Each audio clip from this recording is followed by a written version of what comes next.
Okay. Well, now my tier list is up, so I wanted to do a discussion video on doing the marathon this year. Because, it's now kind of a thing I do now, just for my own, wanting to watch Macross and stuff. Has to go without saying that, Macross 7 is just super long and is not great. It is the reason these things take so long. Now, what I did this year for my marathon, for my New Year's Macross Marathon, basically. Well, of course, I just sat at home by myself. Is I didn't do it all consecutively because on the 31st I got home kind of late, and the first what? Let's see, you have Zero. Do you remember Love? And then Plus for main stuff. And if you consider just those three, that's what, 6 hours, 6.5 hours, something like that. So usually I would have started more in the afternoon, but I went out during the day. Didn't get home till I don't know, 10:30, 11 or something like that. And so I decided, this year I'll cut out Flashback, because Flashback only has about 10 minutes of original footage. And it's basically just a whole Minmay music video thing of her remembering certain things throughout the war and stuff like that. And to me, it was kind of I could drop that it's just 30 minutes. I could drop that this year. So I dropped that. But because of starting it late, I watched Zero, went to bed, got up, and then started watching, I didn't start watching until around 1 in the afternoon or 2 in the afternoon or something. Then I started doing more Love, then Plus, and I jumped into 7. And then I decided to pause 7 so I could go to bed. And then I start up 7 the next morning, basically. And 7 took forever, of course, because it always does. But there were some things that came out of this that, honestly, I have a lot of questions. And these are legitimate questions, lore questions, but not only that, but you can see from a visual perspective that the animation quality has dropped horribly. And I won't even go back to the really hand-drawn stuff of 7 or something.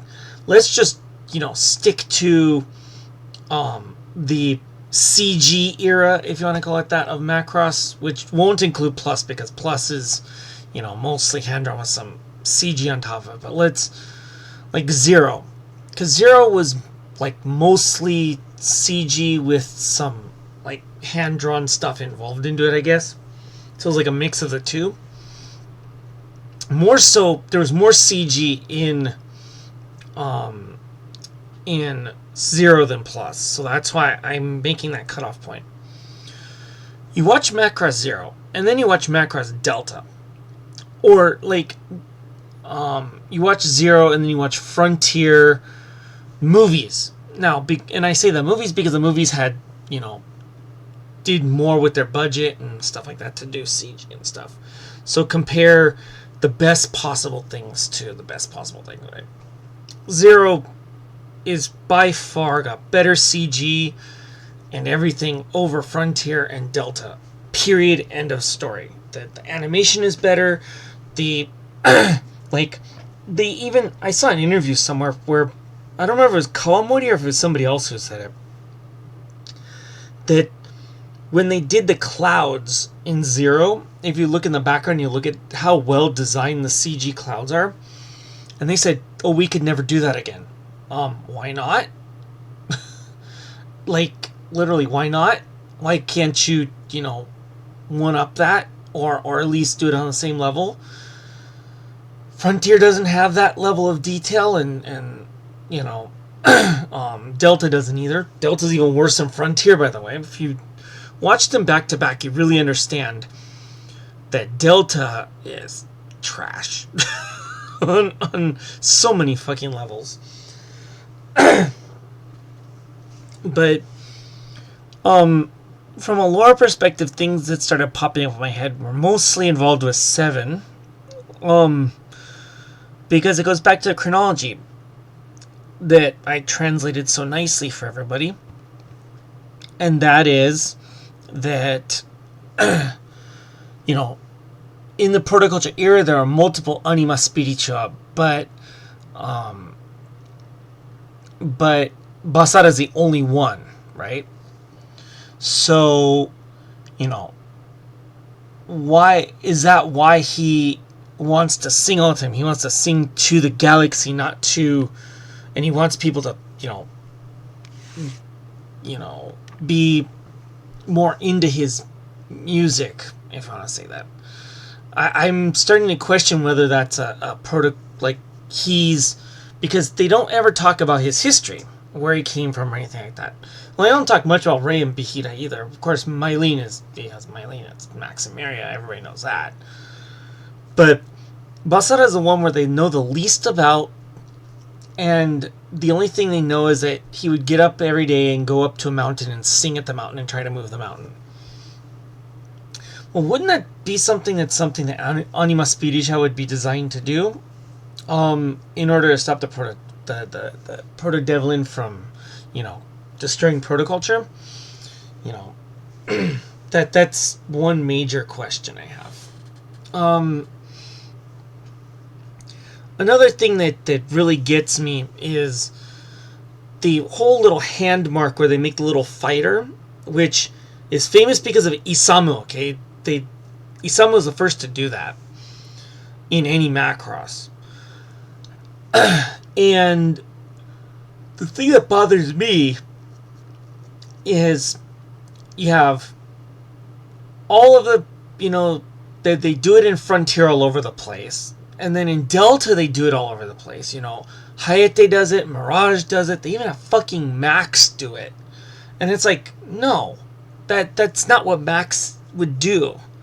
And it's, it weakens Isamu, in my opinion. And I'm not the biggest fan of Macross Plus, because it's, I think it's just, a little overrated for what it is, just because it's the more adult Macross, you could say. But, and because a bunch of people fawn over Kano Yoko, and she's not that great of a songwriter, because if you listen to her music, it all sounds the fucking same. Literally, Aimo is just a modified version of Voices, and if you listen to her music in Turna Gundam, because she did the background music for Turna Gundam, if you listen to her music in the Lotus War TV series, it all sounds the fucking same. She worked with Sakamoto Maya for the Lotus War TV series, Eiyu Kishiren, and then she reused her for the song Triangular in Macross Frontier. It's like she just recycles the same people over and over again. She does the same music over and over again.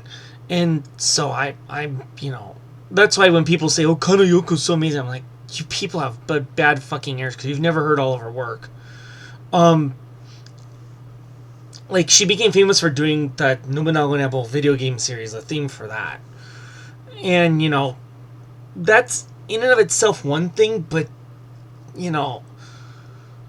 it's just, when you look at all the stuff she's done, like Cowboy, I think she did Cowboy Bebop, if I recall correctly. No, just, her music is not very original. If you watch Macross Plus in a vacuum and say, okay, that's really good, or you'd be like this one person I was watching a video of earlier and think that the song Information High was written by Kano Yoko, when that means you didn't bother looking at the credits, and she had nothing to do with that song. It's the only song in Macross Plus that she had nothing to do with. And it is, in my opinion, the best song in Macross Plus. So, and it's not her. So, go figure. And that's just not to say that Voices is not a bad song, because Voices is an okay song. It's just, if you listen to Voices, and then right after I listen to IMO, it's like, the fucking same thing. No, stop it. Knock it off. And like, the more I watch Macross Zero, the more I like it, and because it's so different. But a lot of people complain about it because they don't understand the lore, like I do, of Macross. I've gone deep into it, and people like to complain about Zero, like to complain about 7, but there's lore reasons why all of these series are very important. The only thing is the recent Macross, Frontier and Delta, have really had no connections to 7. And outside of, having Max and Exodore in the second Delta movie.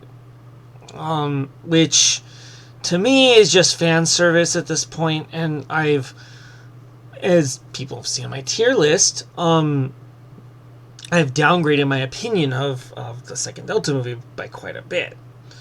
I used a different... I went back and looked at my old... what is it? Tier list video, and I used a different tier list than I used the last time. But this one also had, the second Delta movie on there, so that's alright. I'm okay with that. But then, my biggest issue is, you see the slow degrading of the animation quality as you go through Macross. And, of course, 7 is not the greatest animated Macross there is. I'm not afraid to admit that. I like 7 because there's a lot of Maximeria and stuff like that in there. But I know the limitations of the series, but I also know the good points of the series, which I did my, why you should watch Macross 7 video, which is long, but I explain why in specific episodes that it's really, really good. Of course, and that's not saying that there isn't bad about Macross 7, but because it does drag like you can't imagine. Dynamite 7 is but see, and to elaborate more on my dislike of Dynamite 7 is, it's not the space whale thing, because I think that's interesting, and I think that's a good lore starting point for what happens in Frontier. So I'm not going to complain about that, because I see where it went to, how they use songs to communicate with the Vajra and stuff, and you could see that same kind of something similar to that in Dynamite 7 with Basara singing to the space whales. So I'm not going to go off it on that. I'm just going to say it doesn't end like it doesn't end with any finality. And that's been a common theme of recent Macross. Like, even the Delta TV series kind of ends kind of on a cliffhanger-y, kind of, not entirely sure. Like, Hayate gets with Freya, but that's about it. That. And then the Frontier TV series just, oh god, the ending to that fucking TV series, just, god, holy hell. That's an awful ending. It was a bad ending, just like Macross 7. Like, Macross 7 TV series ends fine. I think they could have spent one more episode on the finale or something, but just to have a little more clarity at the end. But that's whatever. I'm not gonna complain about that too much. It's Dynamite 7 that bothers me. That ending, just the things that happen on Zola, they resolve themselves, but the whole arc with Mylene trying to find Basara, and then she gets there and he's off to go someplace else again. It's like, yeah, sorry. They needed to put some kind of resolution to that. Those kind of non-resolved love stories are kind of meh. Then you know, going on to Frontier, after watching other, watching Zetairai so many times and all that stuff. The I've started to not have the absolute hate of Frontier that I used to. I still don't think it's that great. I think it's meh. But I don't have the absolute dislike of it that I had before. But also, you have to remember, my dislike of Frontier comes mostly from the fact that I watched the TV series as it was airing. And that just, no. It just didn't end right. And then I completely skipped the 2 movies for a long time. And I've only watched the 2 movies a few times since I finally, rented the CDs and burned them, ripped them onto my PC. But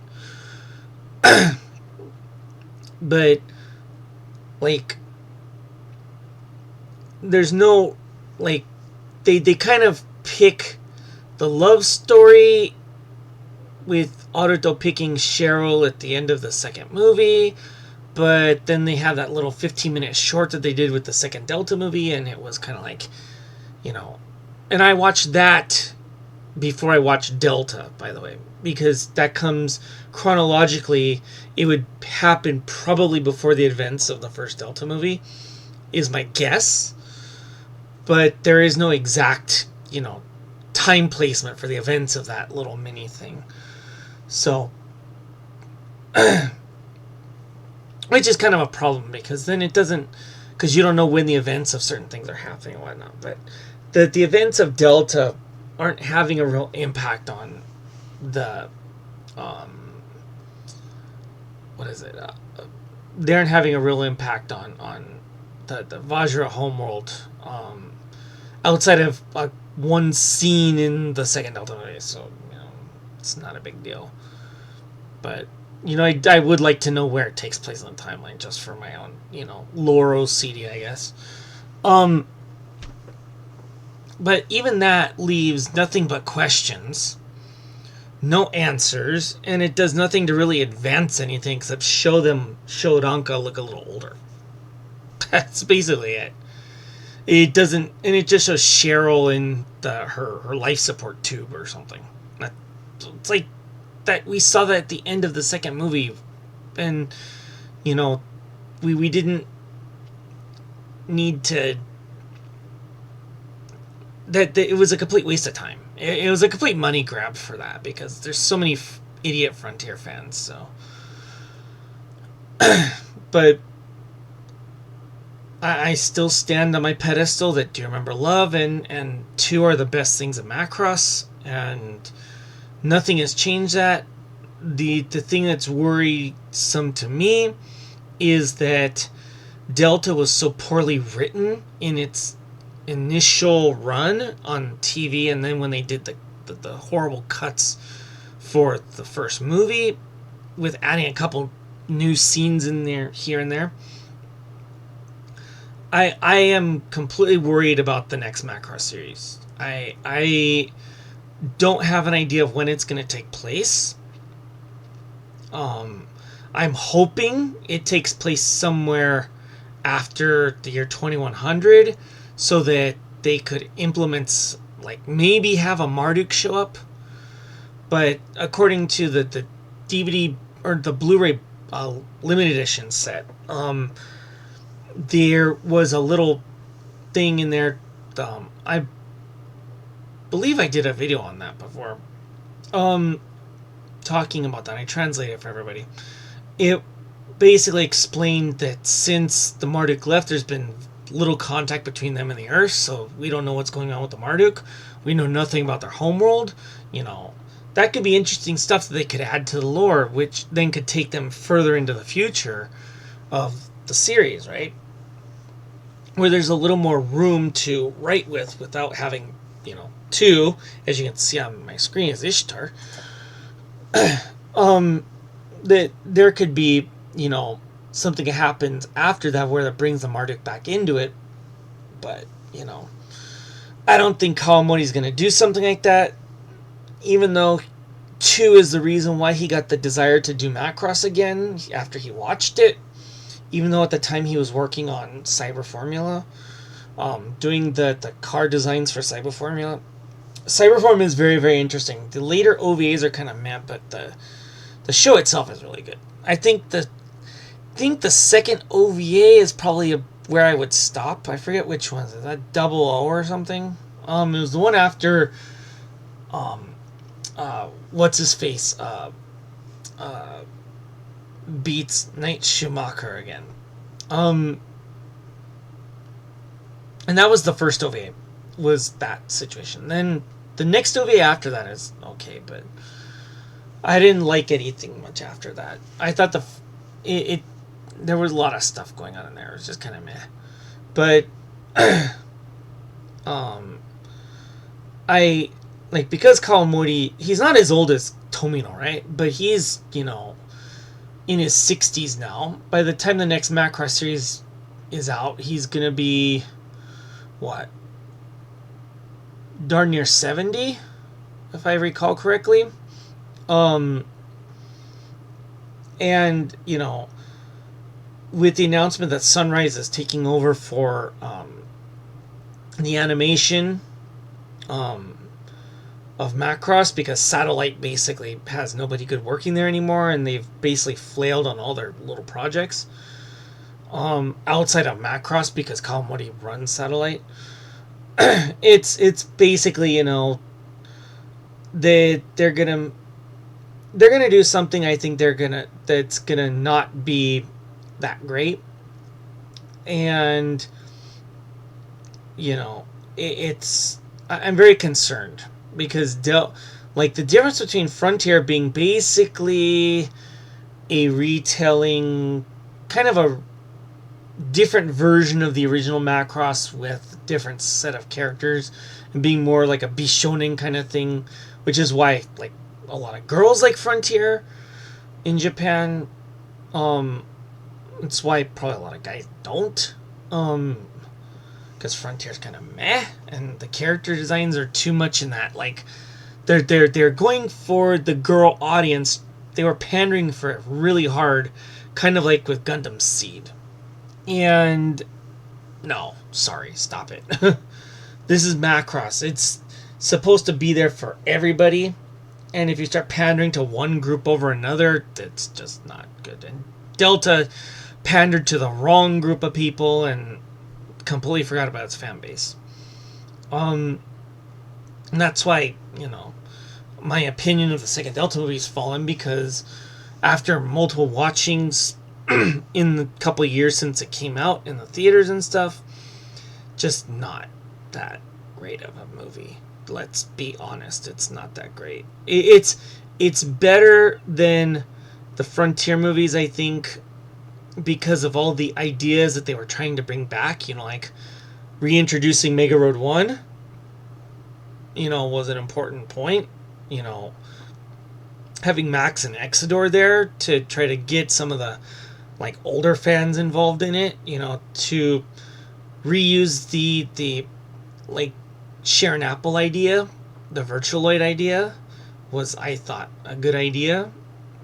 I just thought the songs were way too freaking busy, because there's no breathing room in it. Any of the songs are just constant, it's it's there's no breathing room for any of the instruments. It's all kind of what I call fake prog metal, because it's not really progressive at all. It's just people who can't play in time. That the people like Animals as leaders and stuff like that. I can't stand those kinds of things. I can't stand that music, and that's what it sounds like to me. It sounds like a bunch of, overproduced garbage. And when I re-looked at all the songwriters for the Warukure songs, it's every song has a different stinking songwriter.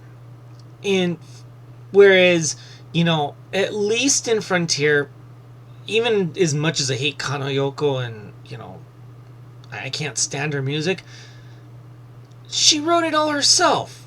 and she wrote it to the characters. Because she understood from her time doing, Plus, like how Macross works. She understood that, and she did things that worked within the universe and within the story, with how dark the story is and stuff in a lot of places.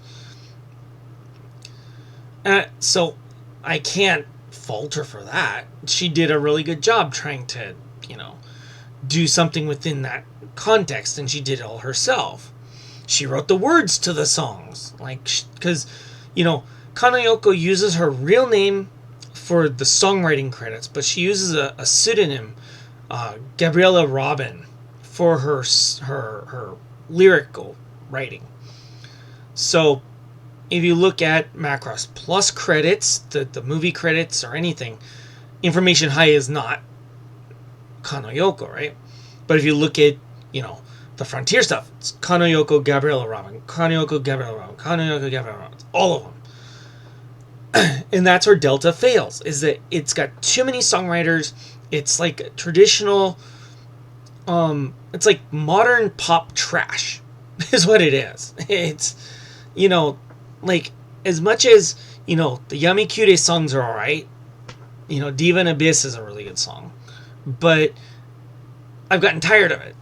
When, like, I'm never tired of the Macross 2 songs. I'm never tired of, listening to the song Ayoboite Masuka, or I'm not tired of listening to Xiao Paidong or something like that. I can listen to those songs, and it doesn't bother me. I enjoy them. I can't listen to some of the songs in Delta anymore. They're just too busy. And this is the problem with having, the way that they decided to write those songs. They decided to write them really complex, and that actually, when the first few times you listen to it, you're like, yeah, this is cool. You listen to it for a while and you get used to it and you're like, okay, this is cool. But it doesn't stay with you. I could put on Diva and Abyss right now and I wouldn't get halfway through the song before I changed it to something else. Literally. I would switch over to, Sakurai Tomo sings, what was it, Mylene Gina sings Lin Min Mei album, which is really good.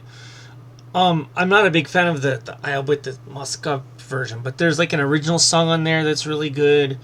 But this was designed to be something that Mylene would rewrite her in her own way.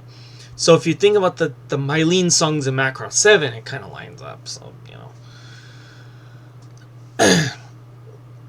But I absolutely cannot stand the busy music in that. I mentioned that in the tier list, as I just can't listen to that anymore. It's just not there. So, it's just a matter of, it's not me getting older either, because, it was only 2 years ago that Delta Zeta came out, right?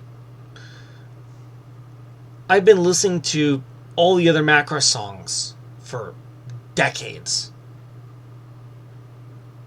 And I don't get tired of them. I can listen to Information High. I love that song. Because it's not Kanayoko, but I love Information High. I can listen to Ayoboite Masuka. I can listen to Tenshi no Enoku. Even though it's not one of my favorite songs, I can still listen to it. I can listen to it more than I can listen to any of the Delta songs. Most of them just, they're high tempo, they're modern J-pop trash, along with, some original ideas in there somewhere hidden, like Machina's song, the original from the first album, the first What a Cute album that had that song from Machina. The only Machina sings, I forget the name off the top of my head. That's because that song is different within the atmosphere of all the other songs that are written for that show. It's, I can still listen to that, sorta, but most of the Delta stuff I can listen to. I don't listen to the Frontier stuff really either, but the only real Frontier song I like, well, I will be honest, I like Obelisk. I like Koi wa Dogfighto, which is the Ranka song where she's like standing in the cockpit of a VF1 in the second Frontier movie. Sound Not on Tsubasa, the song is actually okay. And Infinity. Infinity's number 7? Yeah. That's an okay song. But that was only in the TV series, I think. That wasn't in the movies, if I recall correctly. Which sucks, because that was like the better song. But, you know, this is why, you know, when songs are memorable, they stick with you. And Macross, one of the most important aspects to the show is the songs. And if you don't have good songs, if you don't have songs that last with people, people are going to not even care about it. Like, most people don't give a shit about Macross Delta at this point. Mainly because the TV series was so awful. And then the first movie was so awful. Like, even I mentioned before, I wasn't even gonna go to see the second Delta movie until I heard that they brought Max and Exodore in. I'm like, okay, I gotta see this. So I went to the movie theater and saw it. But other than that, it's like, and Demon Abyss really caught my attention. But, you know, most of those songs are just super busy and just not that, they're not catchy. And they don't stick with you because they're busy. So, you know, there's too much going on with the instruments. I'll just leave it at that. But as a whole, doing these Macross marathons really allows me to like just sit and like enjoy the story and like see how they connect and all this stuff. And I really enjoy that. But definitely, it's an exhausting adventure every year to do it. I don't know what I'm going to do next year. I'll probably end up just saying, next year I'll probably be like, well, I have nothing better to do. I'll just do it again. That's probably what it's going to be. But also I do, I'm going to, you know, plug my other channel. I do videos on Odyssey where I can, you know, I don't have to censor myself for any reason. I do live streams there because I don't hold back and I like to talk about a lot of stuff. So if anybody wants to watch those live streams, I have a community post that has a link to my channel there. You can go check that out. And the last gaming live stream I did, I was playing Macross Triangle Frontier. Just going through all the story modes, because, you know, to unlock all the stories, you have to go one by one. But, and then after you complete one, like, if you've completed one, you can go, and you go to the next one, you can go back to the one previous, but you can't go forward. You have to, like, complete it. Then after you complete a new one, then you can unlock a new one, basically. And I've been doing it in chronological order, but I haven't done that in a few days, so maybe I'll do a stream soon for that. If anybody wants to go to the live stream, I will post a link. I'll do a community post about it, and people can go there and kind of find their way there. Because, you know, I don't like to censor myself, because there's certain things I say that would get me banned off this platform very quickly. So, you know, yeah, that's why I do streams on other sites, because it's just safer that way. Anyway, I just want to talk about it, you know, and finishing on Macross 2 is always a joy, because, you know, having Macross 2 at the very end just makes life so much better, because it's my favorite of the long stuff, basically. So, you know, like, something that's longer than, like, a movie. So, you know, so that always gives me hope that, you know, when I'm in the middle of the first Delta movie, I'm like, okay, I just need to get through Delta, then I'll have 2, and then I'm happy. But definitely everybody needs to watch Zero. Zero is different, and it doesn't impact the lore in negative ways. And in fact, it's required watching to understand most of Frontier's backstory. Because you have to know who Mao Nom is. You have to understand why she's looking for the singer of the wind or whatever, which was her older sister Sara Nom. So that's why that's important to watch Zero. If you want to watch Frontier, Zero is required watching because it's so deep. And I won't say don't watch the Frontier TV series, because the Frontier TV series actually has some episodes that go very deep into the lore, that of the protoculture lore specifically, that is required knowledge for stuff. Like, you find out that the bird human, or the bird person in Zero, was basically a protoculture. They met the Bajra Queen and modeled it after her, right? So so that there is that kind of stuff in there. There's some stuff in it, it's alright, but the TV series of Frontier is kind of meh overall. But definitely, for lore reasons as well, Delta TV series is kind of required, sorta. Some episodes near the end with the guy from Epsilon talking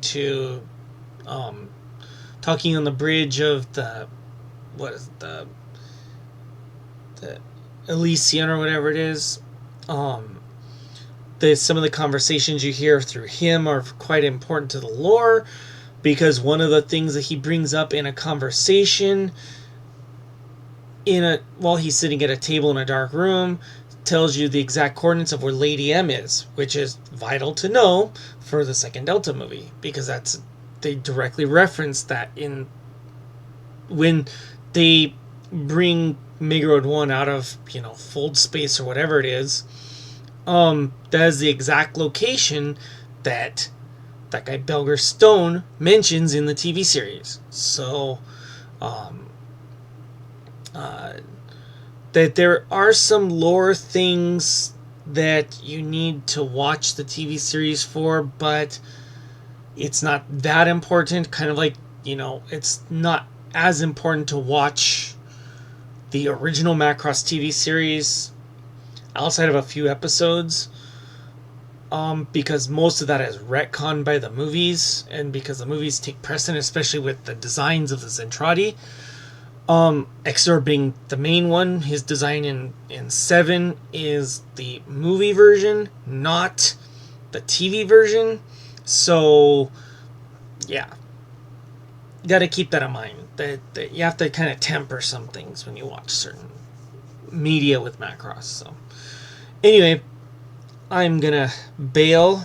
First couple videos I've done for this channel in quite a while. The tier list on this one.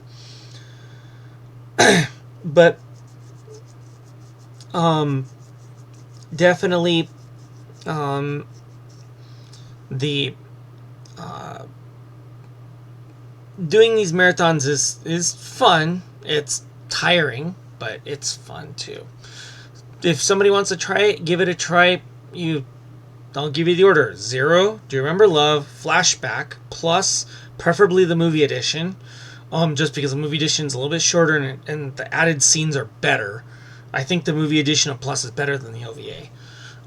But if you wanted to watch any OVA episode, watch only the first episode of the OVA and then you jump into the movie.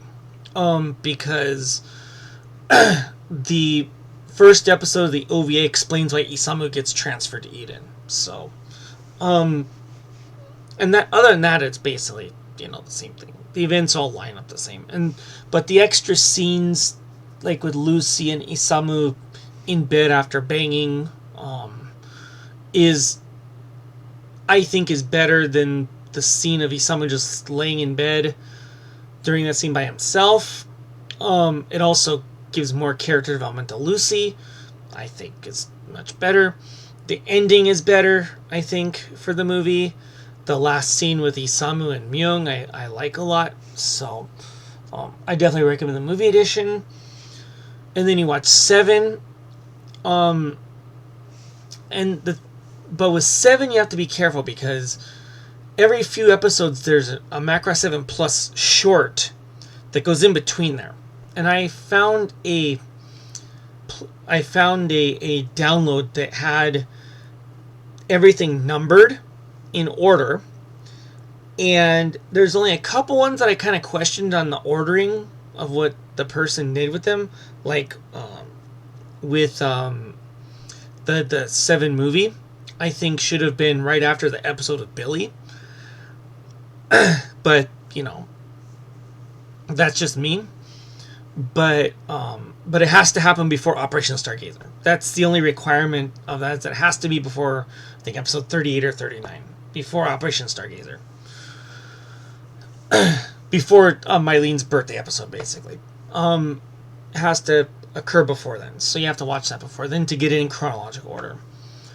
And then there's one encore episode late in the series.